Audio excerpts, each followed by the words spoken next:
So I was talking about a good paper. So paper of 80 or above is an A. 85 and over is A plus. It is, by the end of term, it might be realistic to think that you would be in an A range. However, for an English class, it is pretty hard because we do consider A papers somewhat rare, and we do demand, that a really strong paper, an A plus A paper, is almost perfect in the sense that it could be published or it could be it offers something original to the discourse. So it is tough, but 75 and over, so 75 to 80, very good paper, very solid paper, minimal errors, grammatically correct, and insightful. So very realistic to have a 75 to 80 range for your paper, and this would be a B plus paper. So aim for somewhere between there as your final mark, and you'll be doing very well in an English class. More realistic for first year is probably in the sort of 65 to 75 range. So most papers will fall between that range. So 65 is, it's still, I think, a C, C plus. So that's would be average, right? So 65, 68, that's sort of the range where we see a lot of students. And it's still a solid paper. There might be some sentence structure problems in the writing. The argument might just be very sort of straightforward, not very original, but it's still a paper that has an argument, making its points clearly readable, but it doesn't have the mastery of an A plus paper. If you're in the sort of B range, so 70 to 75, usually there's like one or two things that you could do to improve your writing. So maybe you need more transitional words. Maybe you still have one or two grammatical errors, run-ons, fragments, that kind of thing. And again, it's a solid paper, but maybe you just don't have the originality or the insight of an A paper. So as long as you're, within the 65 to 80 range, I would say you're very much doing the average work of a English student in the first year. If you're below 65, this is when you have some major writing errors. So repeated sentence errors, or the essay is hard to read and doesn't read well. So you have awkward or faulty language, clarity problems, weak thesis, that kind of thing will set you back. And of course, plagiarism of another person's writing will definitely mean a failing paper. So you want to make sure that all of your research has been properly cited in your works cited page and in the body of the paper itself. So if you're going to use somebody's idea, you need to give them credit in the paragraph in which you've used that idea, as well as in your ML or in your works cited page. So make sure that you are doing the appropriate amount of citation. So some other points here just at the bottom. So you want to make sure you are including a works cited page. So this is like your bibliography, where you're going to list all of the sources that you've used in the writing of your paper, including primary and secondary sources. So primary sources would be the text that you're writing about. So if I was writing my paper on Tim O'Brien's The Things They Carried, that book would be my primary source.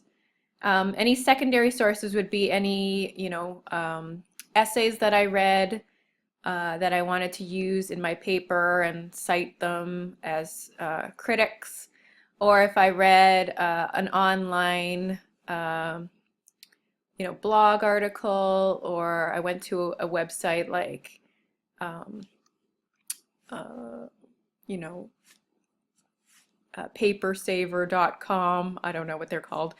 eNotes.com, one of those ones. That would be a secondary source.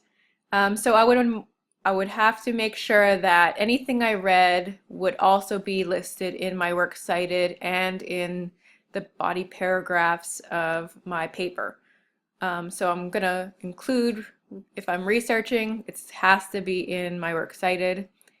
And the whole paper has to be in MLA style. So for the English department, we write in following the rules of MLA, which is basically including the author's last name and page number in any citations.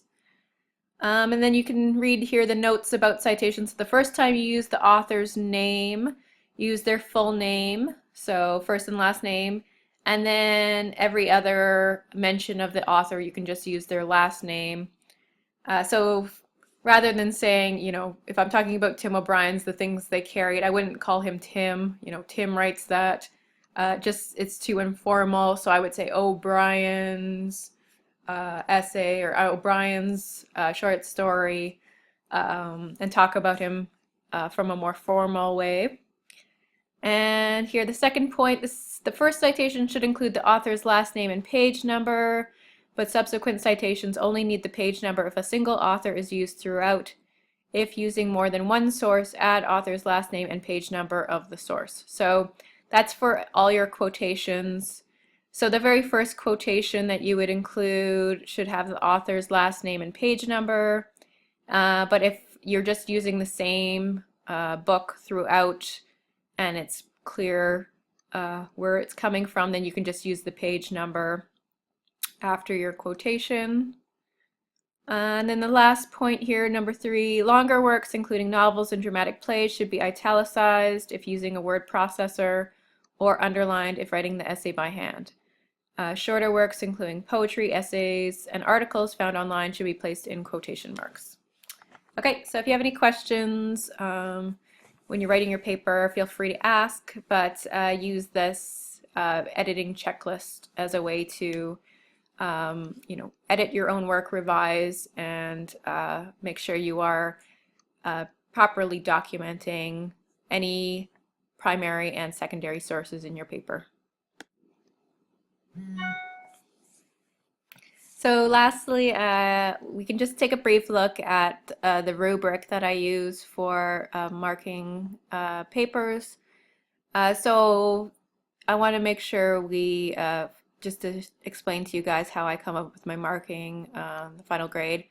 So I look at focus. So is your thesis statement clearly stated?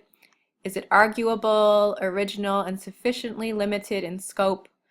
Does it respond clearly to the assignments and reflect your purpose?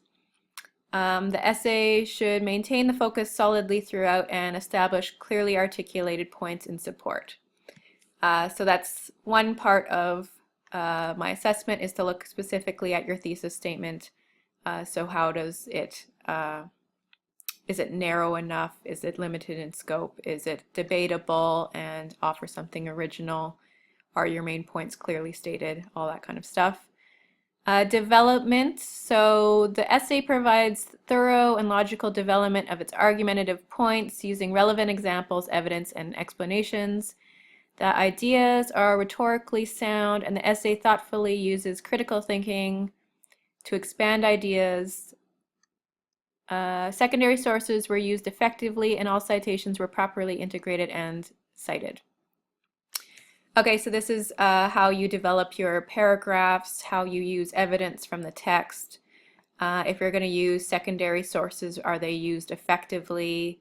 So are you including quotations and details relevant to your argument, and are you using those effectively? So this will be an important part of how I assess your literary papers. Organization's the third aspect, so I'm going to look for an essay that has clear and logical skeletal structure with an effective introduction and conclusion. The paragraphs are unified and coherent both internally and from paragraph to paragraph. There are clear transitions and topic sentences. So just the basic structure of your paper, how it flows from your introduction through the body paragraphs to your conclusion, and the paragraphs themselves, are they well developed, and is there a clear topic sentence, a clear concluding sentence, and are there transitions? Grammar and mechanics.